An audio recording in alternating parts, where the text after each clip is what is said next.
Hello, y'all. How you doing this afternoon? So, I guess welcome to the second weekly or pseudo weekly Revest AMA series. This is actually my first time coming to y'all in a true live stream format. Today we're just kind of doing another AMA. Ask me anything, I can tell you about what we've been up to this week, about where we're headed, the continuous work that we're doing here at Revest to bring this project along and turn ourselves into the blue chip that we absolutely endeavor to be. So yeah, let's go ahead and get started. I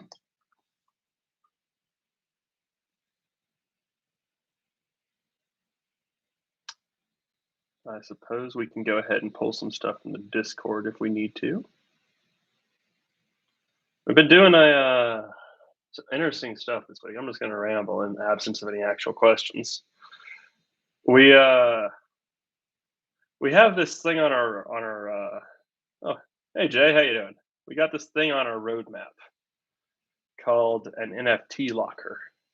There goes an AirPod.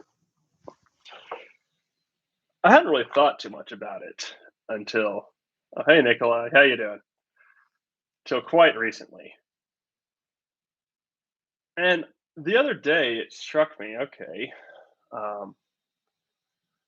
NFTs and art, they're kind of fun. I got into one this week, part of this DeFi group I've been in for a long time.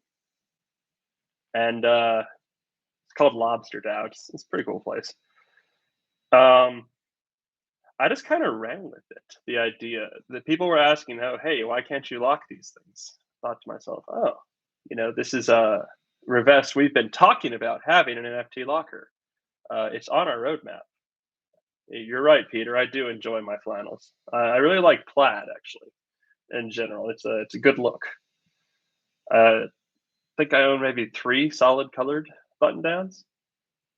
It's actually a thing about me is I always wear button downs. It's never see me in a t-shirt, not even once. Don't think I've worn one since way back middle of undergrad. Ever since then, it's just button downs. Something with the law. I don't know about Dracula. I know that it's basically a bunch of fairly well-known people in DeFi. Andre's in there, Stani's in there.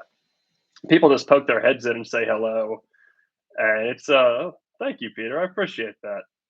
It's an interesting place. A lot of good chats in there, and they spend all summer and pretty much all year bashing NFTs, and then they decided to create one as a joke, and now everyone's kind of going a little nutty over it. So it's pretty funny, but the whole thing with NFT lockers is Revest, our mission, like I was saying last week, is to tokenize non-fungible financial positions. And to me, the idea of, you have an NFT, okay, what if you want to lock that NFT for some reason? Well, there are a lot of reasons to lock NFTs, the main one being you're a community, you want to encourage people to get liquidity off the market so they can't sell it. At least they can't sell it as the original NFT.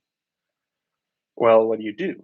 You send it to a contract, you have it sit in that contract for a while, but what if it could do something more in that contract? So people were asking about the ability to, people are planning on doing airdrops to this thing.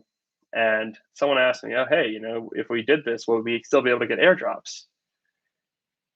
And I thought to myself, okay, because like I said, a bunch of fairly big DeFi people and smaller DeFi groups are thinking, okay, we should do airdrops to them because that'll get their attention, which is, it's a decent strategy. It's a slightly unusual one, but it's a decent strategy.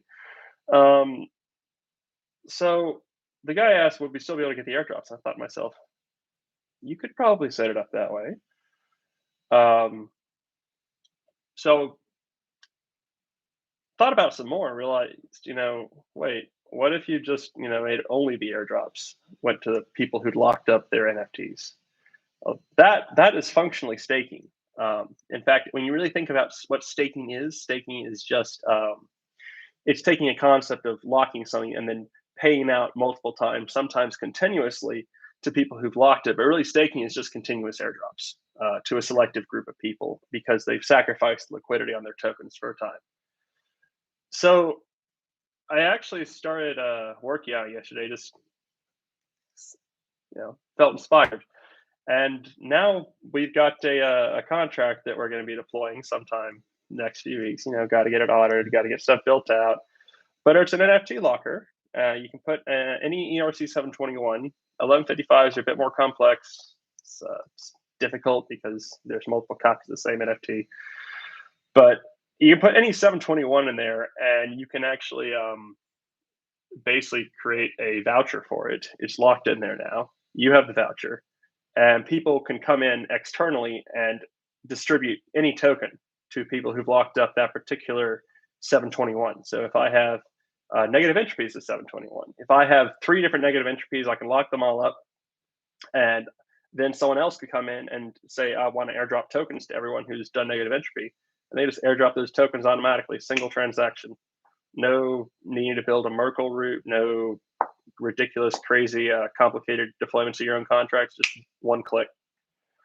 And even more interestingly, it actually means that any ERC 721 can now be a stakeable ERC 721, which is a trend that I've seen in that field, is that a lot of people are getting really into staking NFTs. So I think it's kind of cool that Revest can power that in a format that's truly general. Anyone can use it, and you don't have to deploy your own contract. So it'll be cool to see how that gets developed. Probably gonna have one of our newer guys right up the front end, since we are very much focused on investing right now. But it's a cool side project. I'm pretty excited about it. Have you or the team decided on which L1 to launch Revest on in the future? Do you mean L2? We already, in fact, are launched on an L1, that being Ethereum. But in terms of L2s, I like ZK rollups. I really, really like ZK rollups. They're a really cool concept. That sort of cryptography is it's a bit out of my league, to be quite honest. That's a bit more pure math than I am. It's impressive. When you've got Vitalik basically going on and on about how cool and crazy something is, that means it probably is the future. So to me, I really like ZKs. That all said, optimistic rollups are they're good too. I mean, I really like true L2s. Secondary L1s are interesting, and I definitely think that maybe Revest has a place in them. But we do want to take our time deciding that. I've heard good things about Polkadot, Nikolai. I very much like they were the first to come up with that concept of kind of spreading out different, I guess, parachains to connect to different chains, and it's a cool concept. Totally off topic, but I heard I saw this joke on Twitter today. No one here is going to get this. This is a terrible, terrible joke. Two Rollups walk into a bar. The barkeep says, you got to prove to me that you're 18. The optimistic Rollup says, okay, I can prove that, but it'll take a week. The ZK Rollup says, well, I can prove to you that I'm over 18, but you can't look at my ID.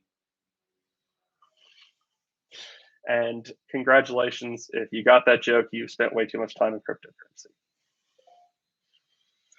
All right, we're getting some questions. CrowdLens. I've got some really interesting ideas around CrowdLens. And I think you're talking about collateralized loans. I'm not entirely sure. What I think would be really cool is the concept of taking, I may have talked about this last week, can't remember if I did, but the concept is that you take a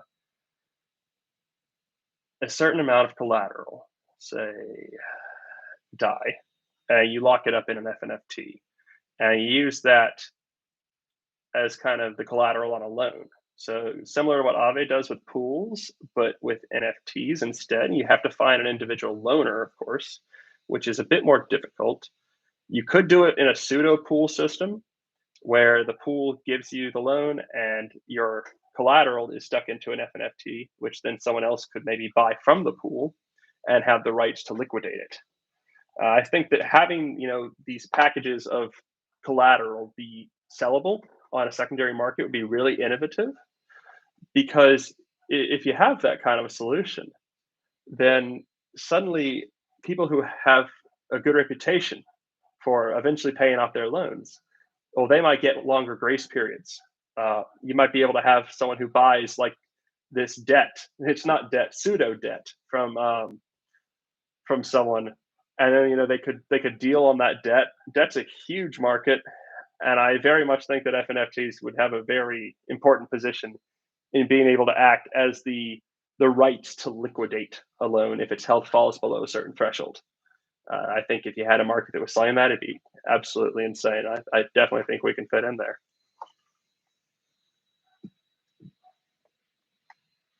If an NFT contains the hope for profit, doesn't that mean that the SEC would view the NFT as a security, thus opening up to regulation?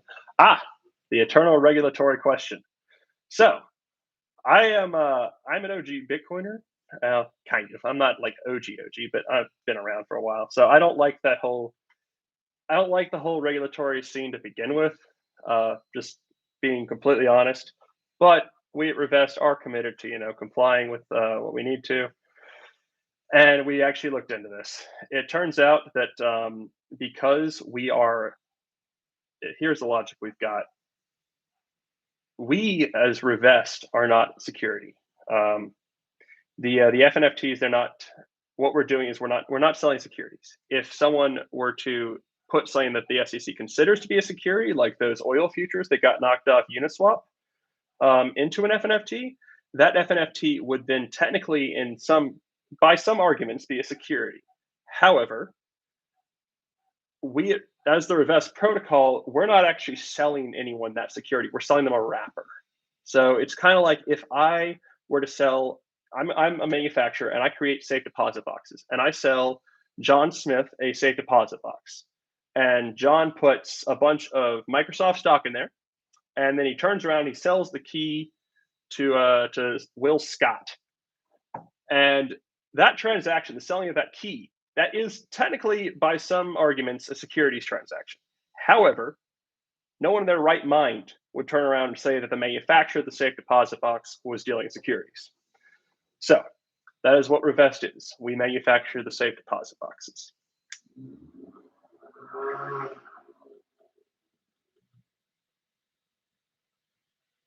Okay, I am unfortunately not familiar with what's going on with Polkadot and Kusama's CrowdLens. It sounds interesting. Anything that people are doing with loans and DeFi is generally one of those ideas that gets you kind of scratching your head like, why did I think of that? And I don't doubt that this is a similar circumstance. The folks at Dot are quite smart. What are the plans for marketing? So we don't run Revest with the goal of creating short-term profit, or really, we don't run Revest with an eye toward price, if I'm being completely honest. We run a Revest with an eye toward value. So my take on price movements is going to be pretty much always no comment, and I'm not going to do something that would cause a short-term increase in value only for there to be no sustainability to that value. I don't think that's the right way to grow a company, or a product or a project, anything. I think that's not at all what our ethos as the people who've created this thing needs to be, and the people who are handing over control eventually to it needs to be. I don't think that the goal should be a pump and dump, for lack of a better term. Our goal is to create something that people know about and are interested in and have real uses for, and I think that drives much higher profit for everyone over a slightly longer period of time. Yes, but I don't. I definitely do think that marketing is important. However, that all said, and we are currently working on some infographics so that the community, y'all, can better understand how you can use Revest, what Revest's immediate use cases are, what our long-term use cases are, and then so you can take those infographics and videos and just share them with other people, get the ideas out there, get the thoughts flowing in your heads, new ideas, new concepts, new ways to utilize Revest. I really want to see other developers be exposed to these concepts and get as inspired as the people who I've gotten to show them to already are, as inspired as I am by this. Like, once we get people thinking about how they can utilize FNFTs because we've done marketing the right way, wherein our goal is to educate people and spread knowledge of what this protocol is, what it can do, how you can use it. I think that's a much better use of the marketing funds than investing in some kind of something that'll just pop us up for a day or two and then pop us right back down. That's not good for anyone.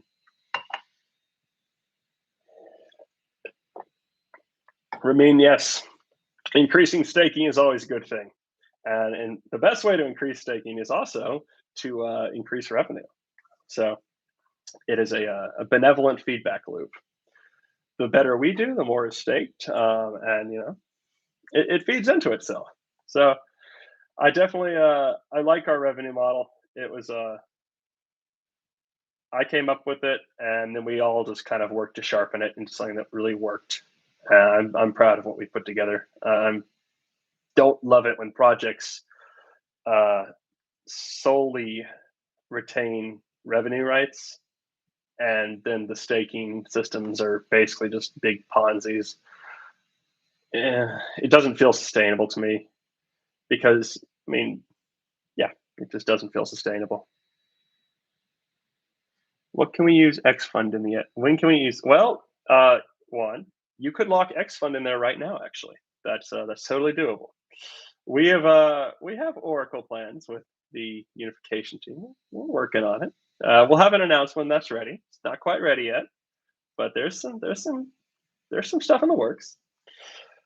We actually did introduce an additional Oracle this week. Speaking of such, it was the brainchild of Andre Kranja, who y'all may have heard of. He started Yearn, and he wrote a piece a while back on Medium, kind of overlooked by a lot, but I noticed it, and it was quite impressive. He basically took the Uniswap v3 TWAPs, time weight average price oracles, and he put them into a system that allows for cross asset pricing. So right now you can go on to Revest's site and you can use a value lock now with with Revest to USD, USDC, USDT. It's all doable because of the way that Andre wrote this thing to allow for cross assets pricing, which is really quite impressive. The math involved in that is not trivial. Having written Uniswap TWAPs before, I could tell you it's not trivial.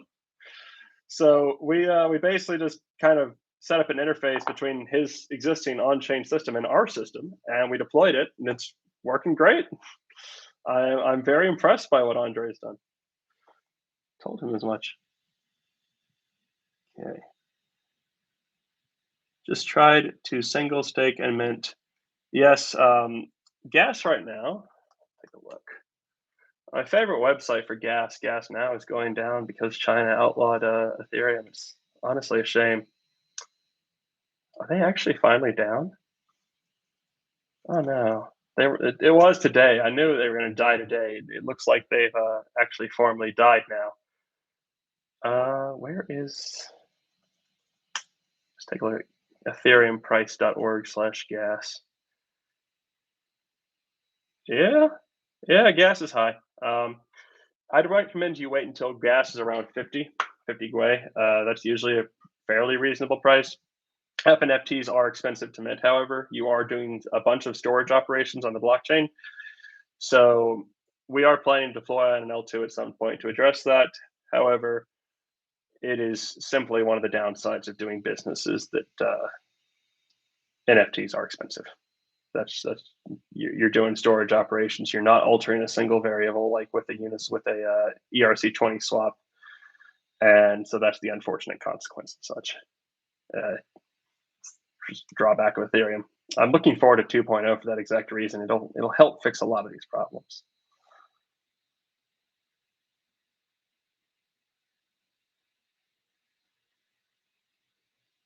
Do you plan to create multiple examples for at least 10 to 20 use cases in GitHub so more developers could easily join our community?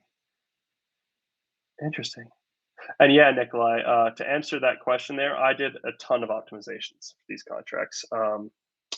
Gas cost was originally around, just for a time lock, mind you, 550 Gwei, I want to say. I managed to get it down to roughly half of that, which I felt pretty good about. The the fact of the matter is that when you are doing storage calls, though, each storage call does cost 80,000, no, 20,000 Gwei. No, 20,000 gas. I'm sorry, not Gwei. I've been saying Gwei all along. I mean gas. And if you're storing data on the blockchain, altering the storage variable, it's going to cost 20,000 gas, and you really just can't avoid that. We do get a little bit back when we do withdrawal operations because we're just refunding gas since we zero out fields that are currently in use for storage. But after a certain point, there's only so much optimization you can do until you get into inline assembly. And we really wanted to avoid inline assembly, given that it is extremely difficult to audit and slightly dangerous because other devs can't easily review your code since assembly. If anyone here is a CS guy, you know what I'm talking about. It's not fun. Okay. Plan to create multiple examples. So let's get back to that first one. I think that would be fantastic. The more examples we have of contracts that we've written utilizing Revest, the absolute better. That is definitely one way that we can, get people thinking in the same lines of, oh, okay, this is how you do this. This is how you do that. Right now, the dev docs, I don't know if you've gotten a chance to look at them. I half finished them this week, so pretty happy about that. It has a bunch of examples of address locks that should make your life a lot easier and should definitely explain a bit more about what's going on there. We're trying to get it to the deep dives into documentation as soon as we possibly can. It is coming along. I'm happy to say that we now have address locks fully documented, and output receivers should be next. Once that's done, we can start talking about core contracts in terms of docs, and that gets more complicated pretty quickly. But it's still the more we have, the more we can start to showcase. So, all right, okay, another question. What do you think about using L2 for staking? And I actually had a conversation this morning with Louis about this.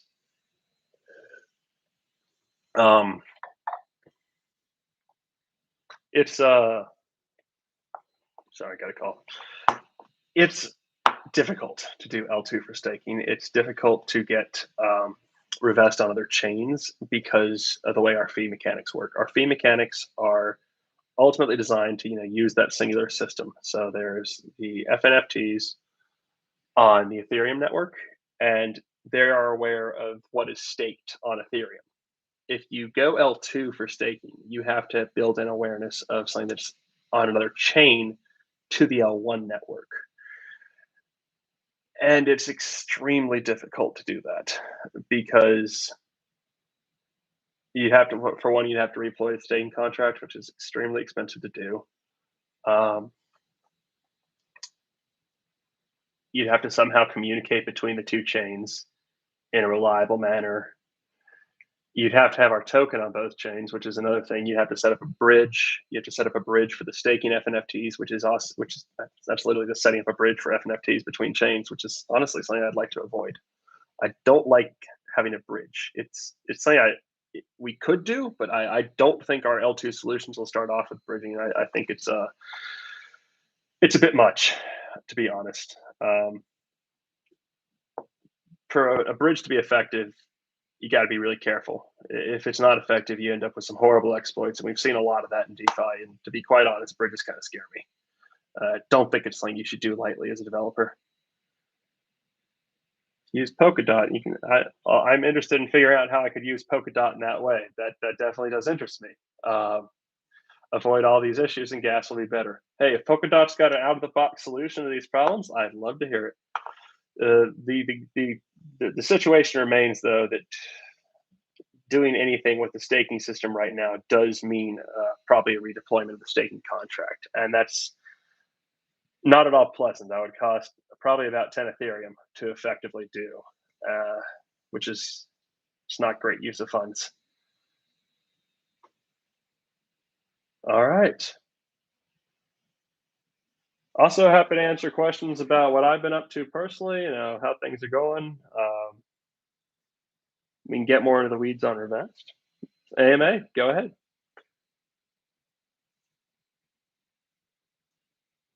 Top three use cases for Revest you're most pumped about. Well, thank you, Mark. Uh, I'd have to go with, oh, Jesus. Separation of principal and interest is still one of my favorites. I really like the idea of abstracting that to other systems too. You could very easily do it for separation of principal and yield on staking systems. Who knows? Maybe we'd find somebody who's already doing staking systems and work with them on that. Uh, I really like the idea of options, and now I'm actually very excited for NFTs. Like I think that's cool. Honestly, the idea of locking up NFTs and being able to basically turn any ERC 721 to a stakeable one, that's useful. There's a lot of use for that with respect to how many big NFT projects there are that were not designed to be staked, but very easily could be if someone came along with a generalized solution. So I'd like to see how that develops. Still really psyched for options. Options are just cool, and I want to see how people can play with them. I really like derivatives. Derivatives are such a cool market. Uh, there's a lot of money in derivatives. There's a lot of really cool developments in derivatives that just have not been realized yet. And FNFTs, Jesus Christ, we're going to take over the space. Yes, Ramin. That's interesting. You say that. Interesting you say that. Yes, launchpads would be an ideal customer base. Who knows? We might even be talking to a few. We're, we're talking to a few launchpads. Uh, no clue how that'll pan out though. It's very early days in that process. So we'll see what comes of it. I hope big things, and we'll just go from there. We've actually got some even more deep ideas that, well, I'm not going to reveal what exactly we're planning, but I'll tell you all about the coffee cup cardboard ring. When everyone here has been to a coffee shop, and you know the cardboard rings on the coffee cups they give you. Um, those are so ubiquitous, and I didn't know their story until fairly recently. Cardboard coffee rings were were first conceived of. Jesus, I don't know when, but the company who first conceived of them didn't actually market them to coffee shops ever. They there's so many coffee shops in the world that they figured it'd be a waste of time to go directly to the coffee shops. So instead, they went to the insurance companies and they said, "Hey, insurance company, you have to insure these coffee shops. And every time someone burns their hands on a hot cup of coffee, you have to pay money. So what if, you made the coffee shops buy these 1 cent cardboard rings that you can put on the outside of coffee cups, and it would cut down your costs and it won't drive up the costs for anyone but the coffee shops, and we'll all be happy." And the insurance companies were quite interested in this proposition since they had to insure the coffee shops and someone's doing it. And so they started to mandate use of these cardboard rings on the outsides of coffee cups. And now everyone uses a cardboard ring. So that's about all I can say without tipping my hand. But exciting things are coming. Will Revest be able to lock multiple FNFTs in one FNFT and earn from it like Alchemy's Crucible with Revest Lock in future? Um, multiple FNFTs. I don't really know why you'd want to lock multiple FNFTs. Oh, are you talking about like an NFT staking thing? Uh, Honestly, what I've got right now is, yeah, I know about Alchemist. What we've got right now in terms of NFT staking is geared towards 721s. 1155s get tougher because there are multiple copies of the same 1155. You can't tell which copy you're interacting with. If I have an FNFT in Series 1, So Revest is in 1155. If I have an FNFT in the first series, it's difficult for me to tell that apart from someone else holding an 1155 in that same series. So staking with that's a bit difficult. With respect to Alchemist, I think Alchemist does what they do very well. And I don't really see the need to be Alchemist since they already exist. If that makes any sense. I think we do what we do quite well. But yes, you could do that with an FNFT. You could basically replicate Alchemist's function with it. I'm not particularly interested in doing that work. It gets fairly complicated fairly quickly, and I don't know if personally the effort versus the payout is worth it. But it's definitely doable. So if you just wanted to do it to see if it could be done, yeah, you could probably do it. Yeah. Ah, Ramin, yes. Hey, feel free to drop Theta a line if you know anybody. I'm sure he'd probably be interested.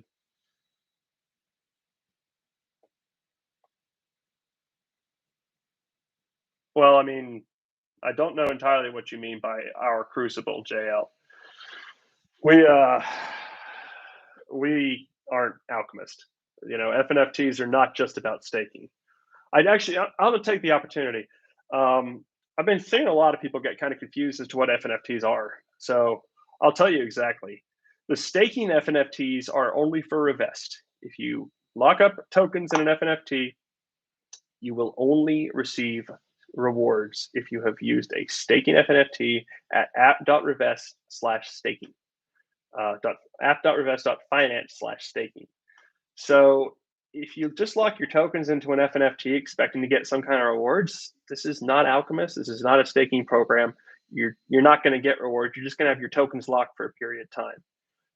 Those are designed for vesting. Somebody could come along and set it up so that if you wanted to lock them into an FNFT, someone could distribute rewards to you. But that is not a system that currently exists. You can't just lock tokens into an FNFT and get more tokens because of it. Somebody has to be paying those tokens. So that's something that I wanted to let people know.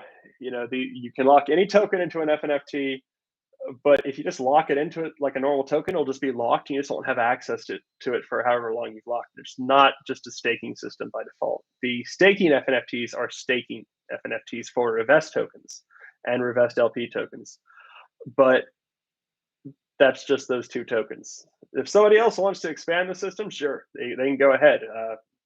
The contracts are public. It's pretty easy to modify everything. You could do any token you want, but that would not be a Revest core offering. That would be something built on top of Revest, which I do like, but it's not something that we just offer off the bat. So I definitely want people to get that, to understand that, so that we don't have anyone locking up like say 100,000 ERC20s and then being upset because they're not getting any money from them.